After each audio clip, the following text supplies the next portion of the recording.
Hello friends, welcome to my blogging channel. তো তোমরা কেমন আছো? আমি তো খুব ভালো আছি। তো আমার একটা নতুন প্রচেষ্টা দেখো। তো নতুন প্রচেষ্টার জন্য আমি দুর্গা চরণ কমল নিচ্ছিলাম এবং একটা আই আর্টও করে নিয়েছি। তো এগুলো সর্ষেরার মাধ্যমে তোমাদের সঙ্গে অলরেডি শেয়ার করেছি। তো আমি কেমনভাবে কি করলাম সেটা একটু তোমাদের সঙ্গে শেয়ার করে নিই। প্রথমে হচ্ছে পায়ের আলতার রংটা দিয়ে দিচ্ছি, তবে এটা আলতা না, এটা ফেব্রিক কালার দিয়েই করেছিলাম। তো আলতার রঙের মতো করে নিয়ে ওর উপর একটা কলকা করব, কারণ একটু যাতে সুন্দরভাবে ফুটে ওঠে তার জন্যই চেষ্টা করছিলাম।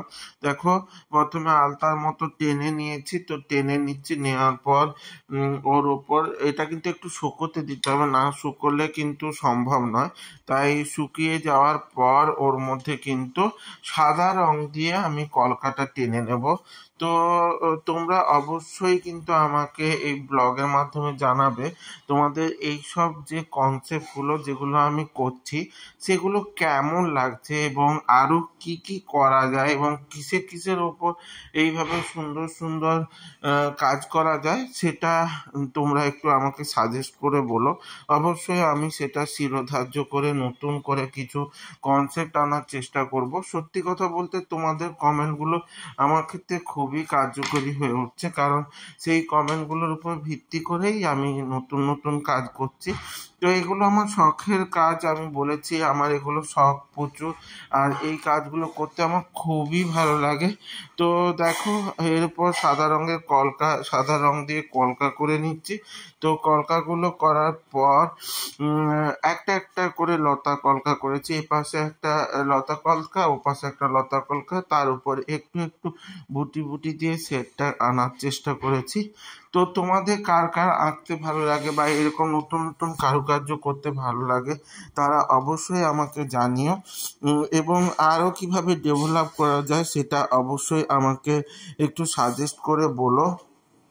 কারণ এই কলকাগুলো করার বিভিন্ন রকম কনসেপ্ট আছে, একটু অন্যরকম করে করা যায়, কোনো সময় বক্স কলকাও করা যায়, আবার কখনো কখনো লতানো কলকা করা যায়। তো এই কলকাগুলো কিন্তু বিভিন্নভাবে বিভিন্ন রকম শেপে করা যায়। তো আমি এই কলকাটা এখানে এরকমভাবেই মাথায় এলো, কারণ করতে করতে একটা মাথায় চলে আসে। অনেক সময় একরকম ভাবি, কিন্তু করার সময় অন্যরকম মাথাতে চলে আসে এবং সেটাই হয়ে যায়। তো এইভাবে একটু তাড়াহুড়োর মধ্যেই করছিলাম, খুব একটা টাইম নিইনি।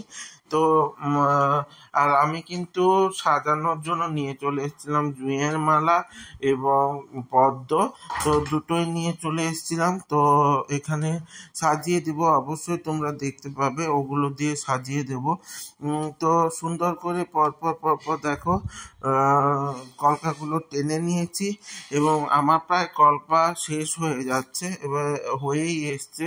তো ওটা হয়ে যাওয়ার পর ফটো তোলার জন্য মানে রেডি হতে হবে। তো ফটোটা আমি ওখানে তুলতে চেয়েছিলাম, কিন্তু নিচে যেহেতু বেডশিট ছিল, ওটা খাট ছিল, তো একটু তুলতে অসুবিধা হচ্ছিলো, তাই আবার নিচে গিয়ে তুলেছি। তো দেখো, এই কনসেপ্টগুলো একটু অন্যরকম। তো তোমাদের কার কার কীরকম লাগছে অবশ্যই জানাবে কিন্তু, আর কেমনভাবে কি করা যায় সেটাও জানাবে। এবং উপরটা দেখো একটা ছোট ছোট বুটি দিয়ে দিচ্ছি সাদা রঙের। তো ওটা আমি খুব যত্ন সহকারে দিচ্ছিলাম তা নয়, কারণ তাড়াহুড়ো ছিল, অনেকটা লেট হয়ে গেছিলো, তো তার জন্য একটু তাড়াহুড়োর মধ্যেই করে নিচ্ছিলাম। তো এই ধরনের কিছু কিছু তো কনসেপ্ট করতে আমার বেশ ভালোই লাগে, আর বিভিন্ন রকম কাজের মধ্যে থাকতে আমার কিন্তু দারুণ লাগে।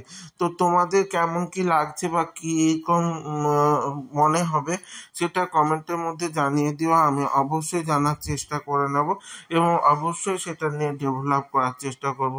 তো আমার এই ব্লগগুলো তোমাদের কেমন লাগছে, যদি ভালো লেগে থাকে তার লাইক কমেন্ট শেয়ার করে দিও, আর ইউটিউব থেকে যারা দেখবে তারা অবশ্যই সাবস্ক্রাইব করে দিও, এবং সাথে বেল আইকনটা ক্লিক করে দিতে ভুলে যেও না, যাতে আমার ভিডিওগুলো তোমার সামনে সবার প্রথমে চলে আসে। তো দেখো আমার কাজটা টোটালি কমপ্লিট। এবারে কিন্তু আর বাকি নেই, আমি কিন্তু পুরো পাটা করিনি, শুধু একটুখানি করেছিলাম যাতে ওইটুকু জায়গায় কলকা আকারে মানে কাজটা করে দেখানো যায়। এবং দেখো আমার হাতের কলকাটাও আমি আগে শেয়ার করে নিচ্ছি, তো পুরোটা মিলিয়ে একটু ভিডিও করে নিচ্ছি। তো অবশ্যই কমেন্টের মধ্যে জানিও যে কেমন হয়েছে, এবং এইভাবে আমার সাথে থেকো, সঙ্গে থেকো, জুড়ে থেকো, এবং দেখা হচ্ছে তোমাদের সঙ্গে পরবর্তী একটা ব্লগের সাথে এবং পরবর্তী একটা নতুন সকারের সাথে। এইভাবেই অবশ্যই কমেন্টের মধ্যে জানিয়ে আমার সাথে থেকো, ভালো থেকো, টাটা।